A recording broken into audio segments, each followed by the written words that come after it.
Hello friends, welcome to my channel. Today I will show you how to draw birch trees. This video is not only educational, it is also very atmospheric. So I hope you enjoy watching it. For this drawing I used a charcoal pencil. You can also use charcoal powder. I make my own powder by rubbing the pencil. I use a nail file or sandpaper for this. To blend the charcoal, I use a simple cotton swab. I like to fluff it up first. You can also use a soft blending brush, and I use also an eraser. So get comfortable and let's start.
I hope this video inspired you and you'll try this technique.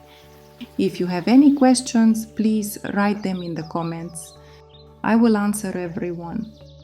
Subscribe to the channel and click the bell icon. See you next week.